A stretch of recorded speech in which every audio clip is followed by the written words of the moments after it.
आइए आज की इस क्लास में हम भूगोल की एक महत्वपूर्ण इकाई वायुमंडलीय दबाव के बारे में सीखेंगे। Atmospheric pressure. वायुमंडलीय दबाव वायुमंडल की विभिन्न इकाइयों को प्रभावित करने वाली एक महत्वपूर्ण इकाई। ये वायुमंडल की विभिन्न घटनाओं को प्रभावित करती है। वायुमंडलीय दबाव वायुमंडलीय दबाव का कारण है तापमान, टेम्परेचर, और वायुमंडलीय दबाव का परिणाम है विंड यानी पवन। आइए हम देखते हैं वायुमंडलीय दबाव को आज किन उपकरणों से मापा जाता है। वायुमंडलीय दबाव को मापने में हम दो प्रकार के उपकरण काम में लेते हैं। वायुमंडलीय दबाव को बैरोमेट्रिक प्रेशर भी कहते हैं। बैरोमेट्रिक प्रेशर को हम दो उपकरणों के माध्यम से मापते हैं। एक है एनीरोइड बैरोमेट्रिक और दूसरा है फोर्टिस बैरोमेट्रिक। इन दोनों इंस्ट्रूमेंट के माध्यम से हम वायुमंडलीय दबाव एटमॉस्फेरिक प्रेशर मापते हैं। इनको हम कई इकाइयों में माप सकते हैं, जैसे इंच, सेंटीमीटर, पाउंड और एमपी। अब प्रश्न ये उठता है कि आज के समय में वर्तमान में वायुमंडलीय दबाव को मापने में सर्वाधिक प्रचलित इकाई कौन सी है? तो सर्वाधिक प्रचलित इकाई है एमबी, मिलीबार। आइए हम वायुमंडलीय दबाव क्या है इसकी डेफिनेशन के बारे में सीखते हैं। जैसे हमारे मस्तिष्क के ऊपर वायुमंडल है और वायुमंडल का संगठन विभिन्न प्रकार की गैस, धूलकण, जलवाष्प यानी डस्ट, वेपर, इन सब के संगठन से होता है। और ये सब वायुमंडल का जो संगठन है, धूल है, गैस है, जलवाष्प है, ये पृथ्वी के गुरुत्वाकर्षण बल के कारण पृथ्वी की ओर आकृष्ट है। अब वायुमंडलीय दबाव क्या है? वायुमंडलीय दबाव धरातल के ऊपर प्रति वर्ग इकाई क्षेत्र पर वायुमंडलीय संगठन यानी कि गैस, धूलकण और जलवाष्प का जो वेट होता है, जो भार होता है, वो प्रति इकाई वर्ग क्षेत्र पर जो होता है वो ही क्या है? वायुमंडलीय दबाव है। अब हम देखते हैं कि वायुमंडलीय दबाव संपूर्ण पृथ्वी पर पाया जाता है। ये समुद्र पर भी पाया जाता है और स्थल भाग पर भी वायुमंडलीय दबाव पाया जाता है। प्रश्न उठता है कि वायुमंडलीय दबाव क्या समान रूप से पाया जाता है? तो नहीं, वायुमंडलीय दबाव असमान रूप से हमारी पृथ्वी के ऊपर पाया जाता है।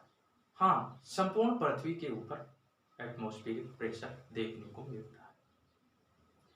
सी लेवल पर हम देखते हैं तो सी लेवल के ऊपर जो वायुमंडलीय जो दबाव है, एटमॉस्फेरिक प्रेशर है, वो सर्वाधिक हमें देखने को मिलता है। यानी कि हम वायुमंडलीय दबाव को समुद्र तल से ही मापते हैं। क्योंकि इसलिए मापते हैं, स्थल भाग असमान रूप से फैला हुआ है। यानी कि जो टोपोग्राफीज हैं, स्थल आकृतियां हैं, वो कहीं पर ऊंची, कहीं पर गहरी हैं, इसलिए वहां पर वायुमंडलीय दबाव एक समान नहीं मापा जा सकता। समुद्र का जो तल है वो बिल्कुल सपाट होता है। यहाँ पर हम वायुमंडलीय दबाव को मापते हैं। समुद्र तल का जो वायुमंडलीय दबाव है वो है 1013 एमबी। 1 एमबी के बराबर यानी 1 ग्राम होता है, तो 1013 एमबी यानी 1 किलोग्राम भार होता है। समुद्र की प्रति वर्ग इकाई सेंटीमीटर पर, यानी कि ये समुद्र तल के ऊपर 1013 एमबी जो है, ये समुद्र तल के ऊपर प्रति वर्ग इकाई सेंटीमीटर पर होगा। अब जैसे आइए हम देखते हैं उदाहरण के माध्यम से। जैसे हमारी सर का जो चौड़ाई है वो है 4 सेंटीमीटर और इसकी लंबाई है 6 सेंटीमीटर। तो ये कितना हुआ? 4 गुणा 6 बराबर 24 वर्ग सेंटीमीटर। तो हमारे सर के ऊपर 24 वर्ग सेंटीमीटर के ऊपर वायुमंडल का दबाव होगा 24 किलोग्राम। क्या ये सही है? नहीं, 24 किलोग्राम सही नहीं। क्यों? क्योंकि अगर हम स्थल के ऊपर होंगे तो वहां का वायुमंडलीय दबाव अलग होगा।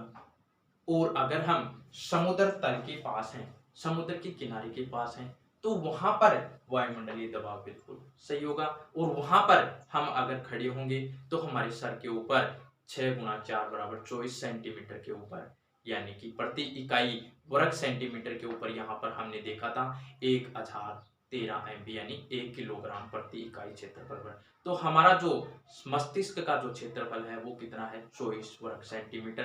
तो यहाँ पर होगा समुद्र के किनारे अगर हम खड़े होंगे तो यहाँ हमारे ऊपर वायुमंडल का दबाव होगा 24 किलोग्राम। ठीक, अब हम देखते हैं दूसरी बात यह है कि हम वायुमंडलीय दबाव को देखने के लिए जैसे हम समुद्र तल से स्थल की ऊंचाई की ओर चलते हैं तो वायुमंडलीय दबाव में कमी आती है, ये एक समान नहीं होता है। आइए हम इसको भी सीखते हैं। देखिए, वायुमंडलीय दबाव को विश्व में प्रभावित करने वाले जो कारक हैं, फैक्टर हैं, वो दो प्रकार के होते हैं। एक तो होते हैं नेचुरल यानी प्राकृतिक कारक और दूसरा है मैन मेड यानी मानव निर्मित कारक। देखिए, नेचुरल कारक क्या होते हैं, प्राकृतिक कारक क्या होते हैं। प्राकृतिक में है टेम्परेचर। तो टेम्परेचर जो होता है वो पृथ्वी के ऊपर समान रूप से नहीं पाया जाता। और मैंने आपको पहले ही बताया था कि वायुमंडलीय दबाव यानी कि एटमॉस्फेरिक प्रेशर को टेम्परेचर सबसे ज्यादा प्रभावित करता है। यानी कि कारण क्या है इसका, टेम्परेचर ही है। वायुमंडलीय दबाव या एटमॉस्फेरिक प्रेशर को उत्पन्न करने का कारण क्या है, टेम्परेचर। और इसका परिणाम है विंड, पवन। इसका महत्वपूर्ण परिणाम विंड है। आइए हम देखते हैं टेम्परेचर कैसे प्रभावित करता है।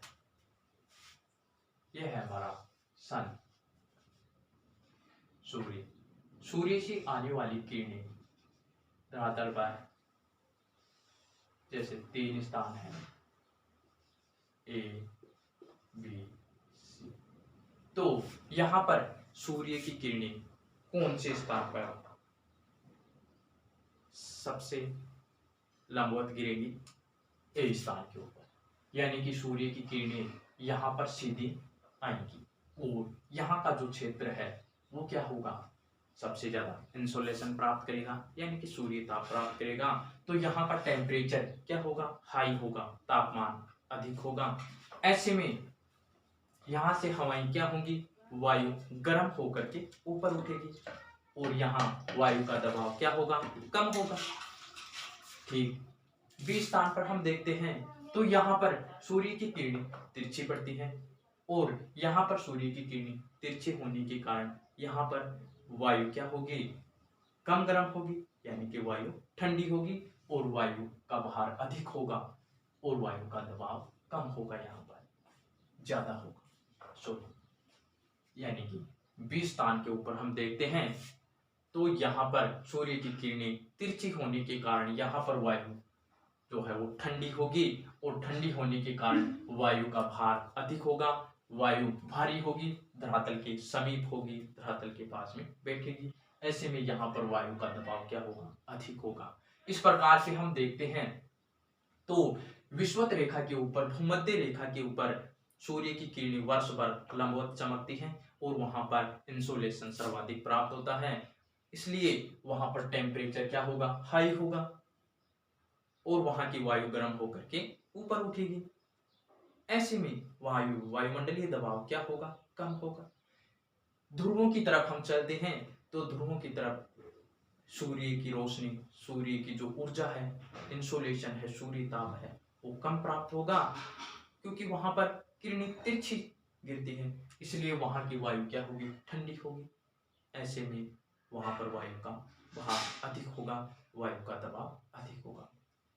इस प्रकार से हम कह सकते हैं कि भूमध्य रेखा से, इक्वेटर लाइन से पोलर की तरफ, ध्रुवों की तरफ हम जाते हैं तो वायुमंडलीय दबाव यानी कि एटमॉस्फेरिक प्रेशर क्या होता जाएगा, बढ़ता जाएगा। सर्वाधिक वायुमंडलीय दबाव कहाँ देखने को मिलेगा हमें, ध्रुवों के ऊपर, पोलर के ऊपर। तो वायुमंडलीय दबाव भी टेम्परेचर से प्रभावित होता है। दूसरा जो कारक है हमारा वो है एटमॉस्फेरिक कंपोजिशन, वायुमंडलीय संगठन। गैस, डस्ट, वेपर ये भी वायुमंडलीय दबाव को प्रभावित करती है। कैसे, आइए देखते हैं। जैसे पृथ्वी के ऊपर कुछ स्थान ऐसे हैं जहां पर डस्ट, जलवाष्प ये बहुत अधिक मात्रा में वायुमंडल में फैली हुई है। जैसे जलवाष्प समुद्रों के ऊपर अत्यधिक मात्रा में विद्यमान होती है, इसलिए वहां पर वायुमंडलीय दबाव क्या होगा, अधिक होगा, क्योंकि इस वेपर में क्या होगा, भार होगा, इसका वजन तो होगा। इस कारण से समुद्रों के ऊपर, महासागरों के ऊपर, बांध, बड़े बड़े डैम्स के ऊपर जलवाष्प की मात्रा अधिक होगी, इसलिए वहां पर वायुमंडलीय दबाव अधिक होगा।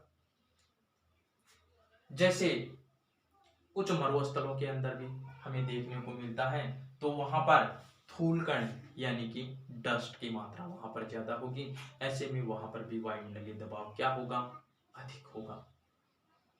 गैस, हल्की गैसें वायुमंडल में ऊपर होती हैं और भारी गैसें वायुमंडल के निचली परतों में हमें देखने को मिलती है। इसलिए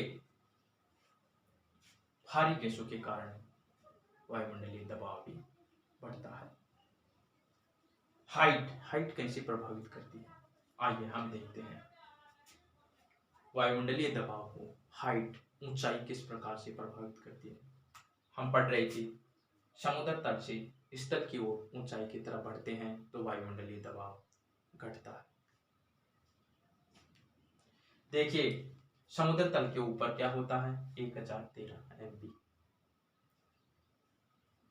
लेकिन हम जैसे जैसे समुद्र से स्थल की ओर बढ़ते हैं, ऊंचाई की तरफ बढ़ते हैं, तो वायुमंडलीय दबाव में कमी आती है। इस प्रकार से अब यहां पर एक प्रश्न उठता है कि हम पढ़ चुके हैं कि पहाड़ों के ऊपर तापमान कम होता है और इसका प्रूफ भी है आपके पास, पर्वतों के ऊपर बर्फ का जमा होना। हम ऊंचाई की तरफ जाते हैं तो टेम्परेचर में कमी आती है, और टेम्परेचर में कमी आती है, दूसरी तरफ प्रेशर में भी, वायुमंडलीय दबाव में भी कमी आती है। अब आप कहोगे कि अभी थोड़ी देर पहले हमने देखा था तो ध्रुवों से हम भूमध्य रेखा की तरफ की बात कर रहे थे, या भूमध्य रेखा से ध्रुवों की तरफ की बात कर रहे थे, तो भूमध्य रेखा के ऊपर टेम्परेचर बहुत ज्यादा था, हाई था, वायुमंडलीय दबाव कम था। क्यों? क्योंकि वहां पर अत्यधिक टेम्परेचर के कारण वायु गर्म होकर ऊपर उठती है, इसलिए धरातल के ऊपर वायु का दबाव कम होता है। लेकिन यहां हम देखते हैं कि समुद्र तल से ऊंचाई की तरफ जाते हैं, पर्वतों की ओर चढ़ते हैं, तो ऊंचाई की तरफ जाने पर टेम्परेचर में गिरावट आती है। जब टेम्परेचर में गिरावट आती है तो नियम तो ये था कि जहां तापमान कम होगा वहां वायु का दबाव कम होगा, लेकिन यहां तो टेम्परेचर में भी कमी हो रही है और वायु के दबाव में भी कमी हो रही है। तो ये तो क्या है, ये वर्टिकल है, यानी वायुदाब का लंबवत वितरण है। और यहां हमने पढ़ा था हॉरिजॉन्टल यानी कि क्षैतिज वितरण वायुमंडलीय दबाव। यूपीएससी में पूछा जाता है सामान्य रूप से कि पृथ्वी के ऊपर वायुमंडलीय दबाव के बारे में बताएं, तो आपको वहां पर बहुत ही सरल तरीके से समझाना होगा, क्योंकि हम देखते हैं कि भूमध्य रेखा से ध्रुवों की ओर हम जाते हैं तो यहाँ पर धरातल के ऊपर मानव, जीव जंतु, पेड़ पौधे कई प्रकार के यहाँ पर निवास करते हैं। एक दूसरी तरफ हम देखते हैं कि पर्वतों की ओर, तो पर्वतों की ओर तो बहुत कम लोग रहते हैं, बहुत कम जीव जंतु यहाँ पर देखने को मिलते हैं, इसलिए ज्यादा प्रभावित कहाँ हो रहे हैं, भूमध्य रेखा से ध्रुवों की तरफ। तो आपका आंसर ये होना चाहिए। यानी कि भूमध्य रेखा से ध्रुवों की ओर हम जाते हैं तो वायुमंडलीय दबाव एटमॉस्फेरिक प्रेशर में कमी आती है, वृद्धि होती है। सॉरी, भूमध्य रेखा से ध्रुवों की तरफ जाते हैं तो वायुमंडलीय दबाव में क्या होती है? वृद्धि होती है। तापमान में गिरावट आती है। भूमध्य रेखा से ध्रुवों की तरफ हम बढ़ते हैं तो तापमान कम होता जाता है और वायुमंडलीय दाब बढ़ता जाता है। लेकिन यहाँ पर समुद्र तल से हम ऊंचाई की ओर बढ़ते हैं तो तापमान में भी कमी होती है और वायुमंडलीय दबाव में भी कमी होती है। कैसे? आइए हम सीखते हैं। जैसे ये हमारा समुद्र तल है,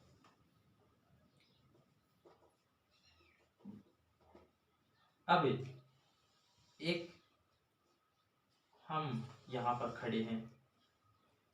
अब यहाँ का जो वायुमंडलीय दबाव है, हमारे ऊपर वायुमंडल में फैली हुई गैस, डस्ट और वेपर यानी जल वाष्प का जो भार है वो संपूर्ण भार हमारे ऊपर यहाँ पर होगा। हम जैसे जैसे ऊंचाई की ओर बढ़ते हैं तो एक यहाँ पर, जैसे मान लीजिए यहाँ का है तो यहाँ पर हम होंगे तो यहाँ ऊंचाई की ओर जाएंगे तो ऊंचाई की ओर जाने पर ये जो गैसें हैं, डस्ट है, वेपर है, ये भी क्या होती जाएगी? कम होती जाएगी। इसलिए इनका जो भार है वो यहाँ कम होगा, इसलिए वायुमंडलीय दबाव क्या होगा? कम होगा। फिर हम ठीक और ऊपर जाएंगे यहाँ पर, तो यहाँ पर जाने पर हमें हल्की गैसें देखने को मिलती है वायु, क्योंकि भारी गैसें धरातल के समीप पाई जाती हैं। जैसे जैसे हम ऊंचाई की ओर जाते हैं तो गैसें हल्की होती जाती हैं। डस्ट जो होता है, धूलिकण, ये वायुमंडल के निचली परतों में हमें देखने को मिलता है। ऊंचाई की तरफ बढ़ते हैं तो हल्की गैसें, कम धूलिकण और न्यूनतम जलवाष्प के कारण जो वायुमंडलीय संगठन का जो भार है, जो दबाव है, वो क्या होगा? कम होगा। ऐसे में एक तरफ ऊंचाई बढ़ रही है, उसके कारण, ऊंचाई के कारण वायुमंडलीय दबाव में कमी आ रही है। ठीक, ये है वायुमंडलीय दबाव में कमी का कारण क्या है? वायुमंडलीय संगठन का हल्का होना। इस प्रकार से हम, ये वायुमंडलीय दबाव का लंबवत वितरण है और ये वायुमंडलीय दबाव का क्षैतिज वितरण है।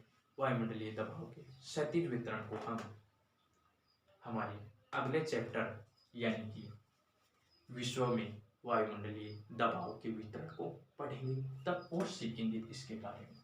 दूसरा जो कारण है, अगला जो कारण है वायुमंडलीय दबाव को प्रभावित करने वाला, वो है विंड यानी साइक्लोन, एंटी साइक्लोन। इसको हम अलग से चैप्टर में, साइक्लोन, एंटी साइक्लोन के चैप्टर में देखें, लेकिन थोड़ा सा यहाँ पर देख लेते हैं क्या होता है जब समुद्र तल के ऊपर या ऐसे क्षेत्र जहां पर एंटी साइक्लोन की स्थिति होती है, प्रति चक्रवात की स्थिति होती है, और वहां से क्या होता है, अन्य क्षेत्र से जब चक्रवातीय क्षेत्र से तेज हवा चलती है तो समुद्र तल के ऊपर या पृथ्वी के किसी अन्य स्थान पर जो वायुमंडलीय गैस, धूलकण, जलवाष्प होते हैं, वो उसे विंड के कारण क्या होंगे? अन्यत्र स्थान पर शिफ्ट होंगे। ऐसे में वहां पर जो धूलकण, जलवाष्प और गैस थी वो क्या हो जाएगी? दूसरी जगह, और वहां उनका दबाव क्या हो जाएगा? कम हो जाएगा। वायुमंडलीय दबाव को प्रभावित करने वाला मैड मानव निर्मित जो कारक है उसके बारे में हम यहाँ पर देखते हैं। आज पूरे विश्व में ग्लोबल वार्मिंग की स्थिति बहुत ज्यादा है। ऐसे में वायुमंडलीय दबाव में परिवर्तन तो हो गई। इसको हम ग्लोबल वार्मिंग के चैप्टर में विस्तार से पढ़ेंगे। CO2 इंक्रीजेज, यानी कि आज विश्व में CO2 की मात्रा में अत्यधिक वृद्धि देखने को मिलती है। जैसे औद्योगिक केंद्र होते हैं विश्व में जहाँ जहाँ औद्योगिक केंद्र है वहाँ पर CO2 की मात्रा में बहुत ज़्यादा वृद्धि देखने को मिल रही है। तो वहाँ का टेम्परेचर क्या होगा? हाई होगा। CO2 जो गैस है ये भारी गैस है, ये धरातल के पास में होगी तो ऐसे में वायुमंडलीय दबाव क्या होगा? भारी हो बढ़ेगा। आज परिवहन के साधन बहुत भारी मात्रा में सड़कों पे दौड़ रहे हैं। ऐसे में उन परिवहन के साधनों से CO2 गैस निकलेगी। वायुमंडल में CO2 गैस की मात्रा में वृद्धि होगी। ऐसे में क्या होगा? वायुमंडल में दबाव बढ़ेगा। अगला है डस्ट इंक्रीजेज, यानी कि वायुमंडलीय दबाव को धूलकण में वृद्धि ये भी प्रभावित करे। कैसे? आइए देखते हैं। जैसे आज आंधी तूफान का उठना होता है, धूलकण बड़े बड़े माइनिंग होते हैं या सैटेलाइट लॉन्च किए जाते हैं तो वहां पर बहुत भारी मात्रा में डस्ट इंक्रीज होती है, यानी कि धूलिकण उत्पन्न होते हैं। ऐसे में वहां पर धूलिकण की मात्रा अधिक होगी तो वायुमंडल में दबाव तो बढ़ेगा। अगला है वेपर इंक्रीजेज, जल वाष्प में वृद्धि। आज विश्व में बड़े बड़े सागर महासागरों से स्थल भाग के ऊपर नदियों के माध्यम से पानी को लाया जा रहा है, बड़े बड़े डैम बांध बनाए जा रहे हैं। ऐसे में क्या होगा? वहां पर जल वाष्प की मात्रा अधिक होगी और जल वाष्प की मात्रा जब अधिक होगी तो वहां के आसपास के क्षेत्र में वायुमंडलीय दबाव अधिक होगा। इस प्रकार से वेपर यानी जल वाष्प की वृद्धि भी क्या करती है? वहां महासागर, नदी, बड़े बड़े बांध आदि क्षेत्रों के आसपास वायुमंडलीय दबाव को बढ़ाएगी। इस प्रकार से हम यहाँ पर वायुमंडलीय दबाव के बारे में पढ़े हैं। तो ये जो हमारी क्लास है ये ना समझे कि ये केवल एक मनोरंजन के लिए है।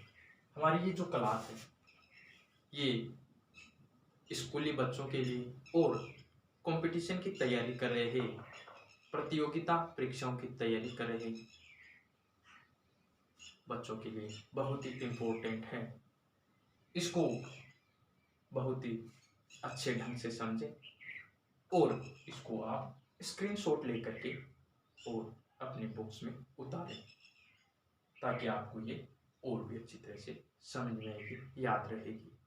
हमारी भूगोल के अंदर वायुमंडलीय दबाव बहुत महत्वपूर्ण टॉपिक है। अब हम नेक्स्ट क्लास में विश्व में वायुदाब पेटियों के वितरण को पढ़ेंगे। धन्यवाद।